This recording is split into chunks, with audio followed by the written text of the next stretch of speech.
दोस्तों, स्वागत है आप सभी का स्टेट पीसीएस क्लासेस में और डेली करंट अफेयर के इस सेशन में। तो आज हम 2 अप्रैल 2025 का करंट अफेयर डिस्कस करने वाले हैं, तो आप लोग ध्यान से देखिएगा इसको।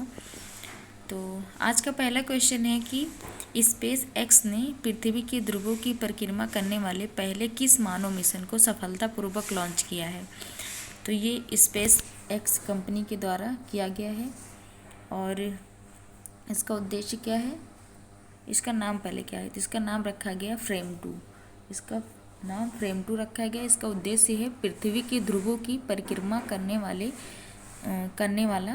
यह यह जो है पहला मानव मिशन हो गया है। स्पेस एक्स की कंपनी द्वारा किया गया और कौन से रॉकेट से, तो फाल्कन 9 रॉकेट से इसको किया गया है और कैनेडी स्पेस सेंटर से इसको लॉन्च किया गया है। और लीड किसने किया, तो लीड चुंग वोंग ने इसको लीड किया है।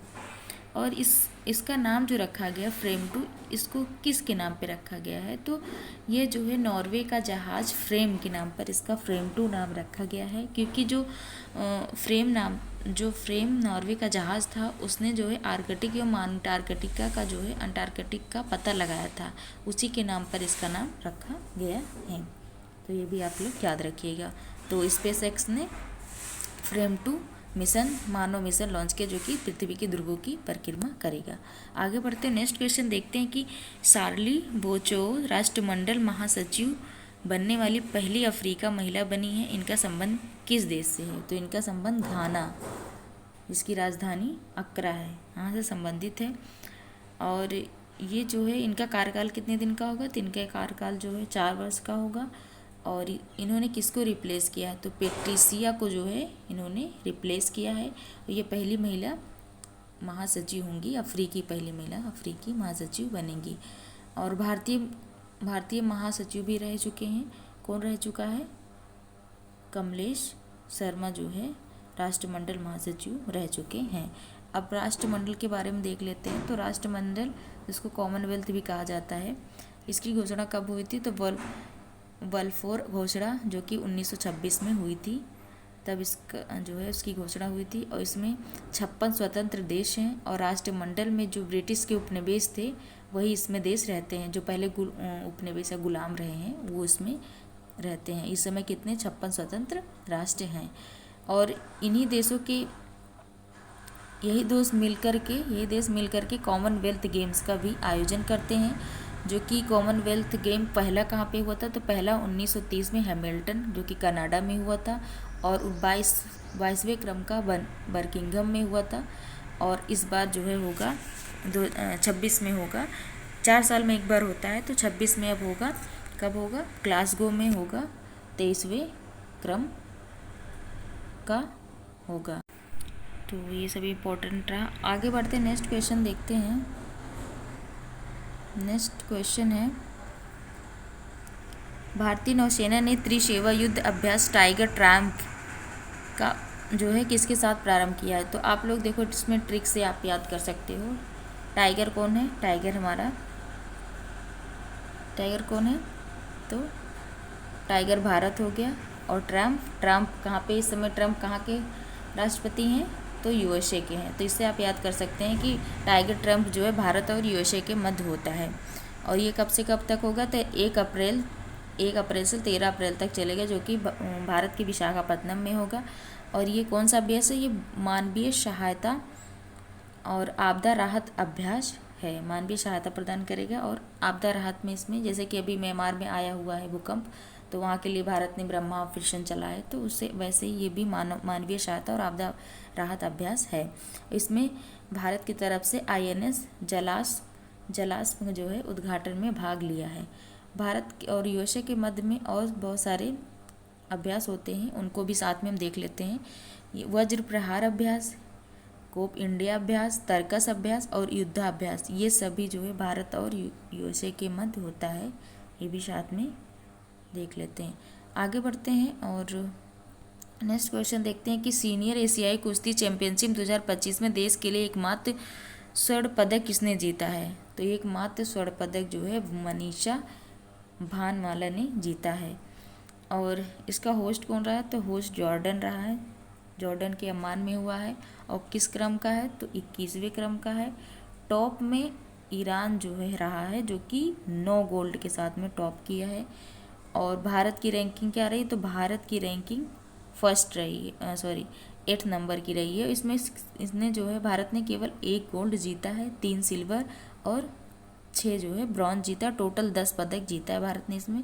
और इंडिया का गोल्ड मतलब एकमात्र गोल्ड किसने लाया, तो मनीषा भारवाल जो है भानवाला ने 1 गोल्ड जीता है सीनियर एशियाई कुश्ती चैंपियनशिप में। आगे बढ़ते हैं, नेक्स्ट क्वेश्चन देखते हैं कि केंद्र सरकार ने कब तक नक्सल मुक्त भारत बनाने की घोषणा की है। तो हमारे गृह मंत्री अमित शाह जी ने इसकी घोषणा की है कि मार्च 2026 तक हम भारत को नक्सल मुक्त बना देंगे। इन्होंने कहा कि पहले जो है 38 जिले थे जो कि नक्सल से प्रभावित थे, लेकिन अब इस समय पे केवल 6 जिले सर्वाधिक रूप से प्रभावित हैं, जिसमें से छत्तीसगढ़ राज्य के हैं सबसे ज़्यादा हैं, उसके बाद झारखंड के और एक महाराष्ट्र के हैं, एक झारखंड के और एक महाराष्ट्र के हैं। इसमें से देखते हैं कौन कौन से ज़िले हैं। तो छत्तीसगढ़ के बीजापुर है, कांकेर है, सुकमा है और नारायणपुरी, ये जो है 4 ज़िले छत्तीसगढ़ से हैं। और एक ज़िला झारखंड से है, पश्चिम सिंहभूम जो है ये झारखंड से है। और महाराष्ट्र से गढ़चिरौली, ये 6 ज़िले जो है मतलब गंभीर रूप से नक्सल से प्रभावित हैं। तो इसलिए इन्होंने कहा है कि हम मार्च 2026 तक इसकी समाप्ति कर देंगे। आगे बढ़ते हैं, नेक्स्ट क्वेश्चन देखते हैं कि अंतर्राष्ट्रीय कैरियर से संन्यास लेने वाली वंदना कटारिया का संबंध किस खेल से है। तो वंदना कटारिया का संबंध हॉकी से है। और ये महिला हॉकी में सर्वाधिक गोल करने वाली हैं। इन्होंने 158 गोल किया है। और इनको 2022 में पद्म श्री अवार्ड भी मिल चुका है। पद्म श्री अवार्ड कब मिला है इनको, 2022 में मिला है। और अब जो है पुरुष एशिया हॉकी चैंपियनशिप कहाँ होने वाली है, तो पुरुष एशिया हॉकी चैंपियनशिप ये जो है बिहार के राजगीर में होगा, जो कि कौन सा क्रम होगा, 12वें क्रम का होगा। आगे बढ़ते हैं और नेक्स्ट क्वेश्चन देखते हैं कि प्रतिवर्ष विश्व ऑटिज्म जागरूकता दिवस कब मनाया जाता है। तो ऑटिज्म किससे संबंधित होता है, तो ये मानसिक या विकासात्मक जो विकार होता है उससे संबंधित होता है। ये जो है 2 अप्रैल को मनाया जाता है हर वर्ष। और ये न्यूरो डाइवर्सिटी को बढ़ावा देना इसका उद्देश्य है। इसमें क्या होता है कि सीखने समझने की जो क्षमता होती है वो प्रभावित होती है, इसीलिए उसको विकासात्मक विकार कहते हैं। क्योंकि जब आपके सीखने समझने की क्षमता जो है कम रहेगी तो आप कैसे विकास कर पाएंगे अपने जीवन में। तो उस तरह से इसका नाम विकासात्मक विकार भी है। इसको हम लोग पैडागोजी सीटेट में आप लोग पढ़ते होंगे, जो भी है स्टूडेंट जो टीचर की भी तैयारी करते होंगे। तो और देखते हैं कि 1 अप्रैल को कौन सा दिवस मनाया जाता है। तो 1 अप्रैल को जो है उत्कल दिवस भी मनाया जाता है। उत्कल दिवस जो कि इस समय जो है ओडिशा की स्थापना हुई थी, कब हुई थी, 1 अप्रैल 1936 में, तभी जो है उत्कल दिवस मनाया जाता है। और इसी दिन 1 अप्रैल को ही आरबीआई की भी स्थापना हुई थी। कब हुई थी इसके बारे में देखते हैं डिटेल से। तो आरबीआई की स्थापना 1 अप्रैल 1935 में हुई थी। और किस कमीशन के थ्रू, तो यंग हिल्टन कमीशन, जिसको शाही आयोग भी कहते हैं, उसकी सिफारिश पे हुई थी। उसके बाद नेक्स्ट है इसका मुख्यालय कहाँ है। तो इसका मुख्यालय जो है पहले कहाँ पे था, पहले कलकत्ता था, बाद में इसका मुख्यालय इस समय पे वर्तमान में कहाँ पे है, मुंबई में है, जो कि 1937 में ट्रांसफ़र किया गया था कलकत्ता से दिल्ली मुंबई।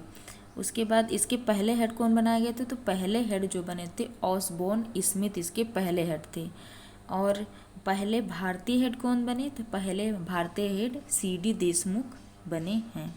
और वर्तमान में ये भी बहुत इम्पोर्टेंट है कि वर्तमान में पूछ लिया जाएगा कि वर्तमान में आरबीआई के गवर्नर कौन बनाए गए हैं, तो संजय मल्होत्रा जी बनाए गए हैं, मोस्ट इम्पॉर्टेंट है।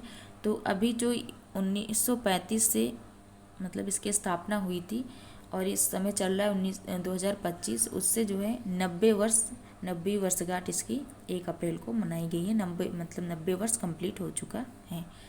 तो ये सब स्टैटिक पोर्शन रहा आरबीआई के बारे में, बहुत ही इंपॉर्टेंट है कि इसका मतलब किस कमीशन से इस आयोग की स्थापना हुई, मुख्यालय कहाँ से कहाँ ट्रांसफ़र किया गया, पहले कौन हेड बने, उसके बाद कौन हेड बने, उसके बाद पहले भारतीय कौन बने, अब कौन है इस समय पे, बहुत ही इंपॉर्टेंट है। आगे बढ़ते हैं, नेक्स्ट क्वेश्चन देखते हैं कि साल के पेड़ की पूजा को समर्पित सरहुल उत्सव 2025 कहाँ मनाया गया है।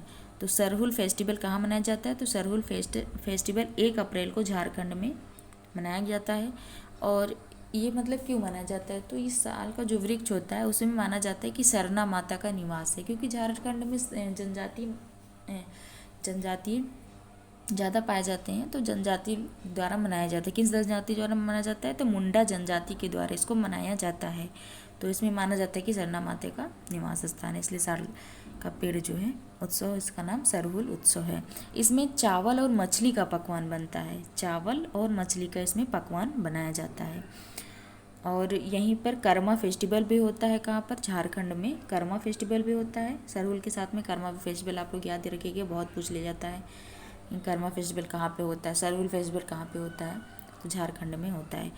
और 15 नवंबर को झारखंड की स्थापना हुई थी, 15 नवंबर को झारखंड की स्थापना हुई थी।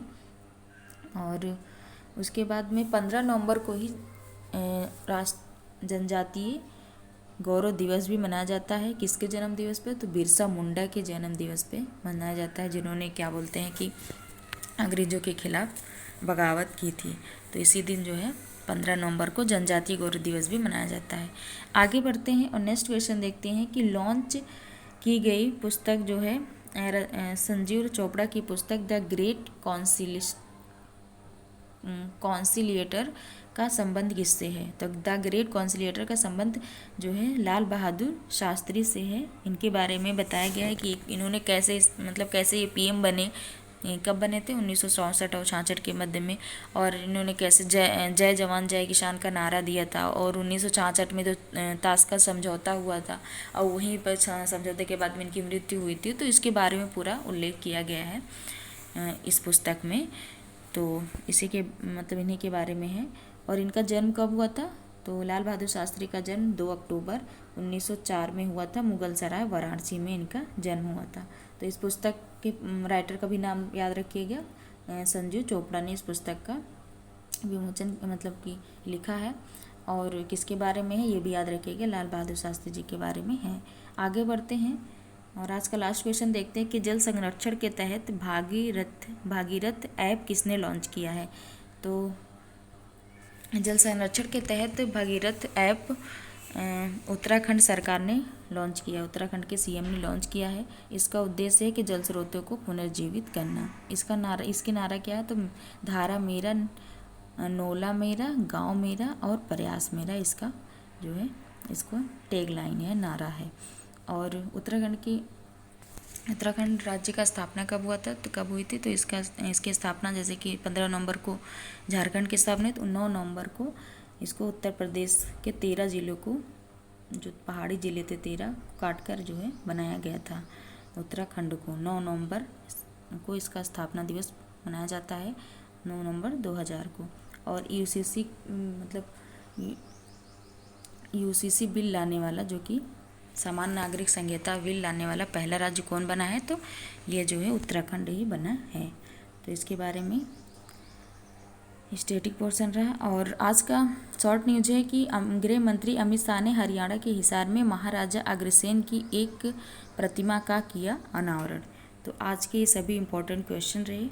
तो आप लोग जो है ऐसे ही वीडियो को देखते रहिए और चैनल को शेयर और सब्सक्राइब करिए। वीडियो देखने के लिए बहुत बहुत धन्यवाद।